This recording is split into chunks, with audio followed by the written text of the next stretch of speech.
Hello. Today I am giving explanation about pass1 algorithm. Then there are in assembler two algorithm. One is pass1 and another one is pass2. And pass1 algorithm, the main function is define symbols. In exam you will get a question like this. Describe function and algorithm of pass1 of 2-pass assembler. It can 8 marks or 10 marks in the exam. Okay, then what is the function? The exam you can describe the function. The function carries 3 marks, algorithm carries 7 marks. The functions is this one. Okay, assign addresses to all statement in the program. The second one is save the values assigned to all labels for use in pass2. The save the value is nothing but a location counter values. The perform some processing of assembler directives. This include processing that affects address assignment, such as determining the length of the data area defined by byte reserved, etc.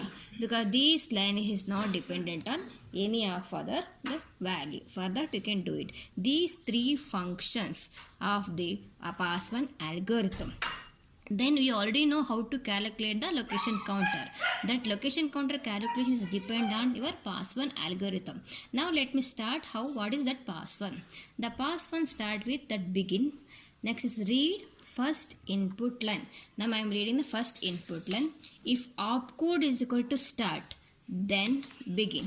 See, as per that problem, I am reading the first line. If I go to start, what you get? You will get an address. See, if the opcode is equal to start, then begin. Save immediate operand as starting address. The immediate operand is what? In that line, the immediate operand is 4000. The 4000 will be taken as a starting address. For that, I am writing here as a 4000. It's the starting address.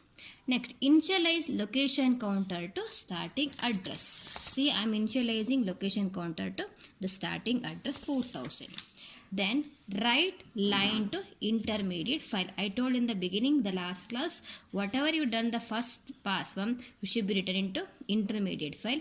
Then pass2 is taken as intermediate file as a source input and generate a object code. Then read next input line. Then end if start. Okay, this from these to these with respect to the keyword is opcode. Else, if the opcode is not start with the start assembler directives, then what to do for these lines? Then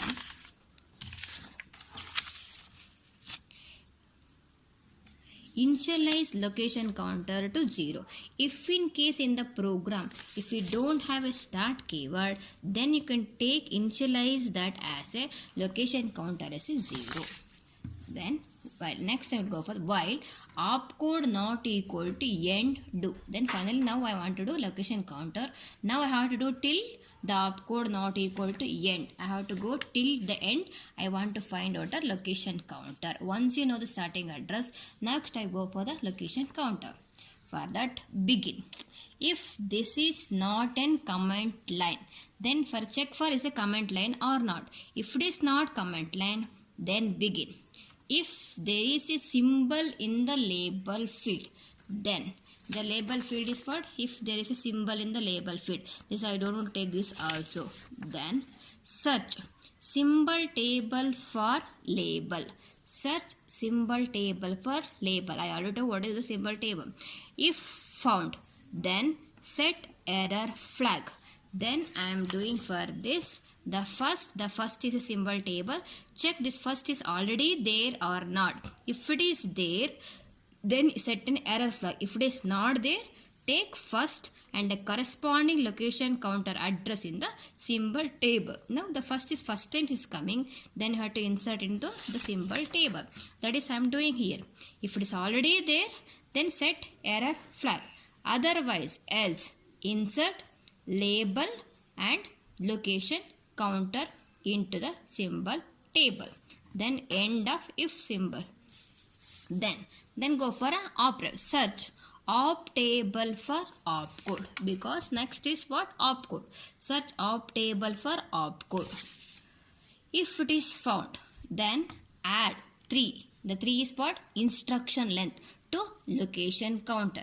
Then normally you are doing for this one. Add 3 to instruction counter. If else, because it depends on format 3 or format 4, it's got to just to add the length. It's not 3. Add instruction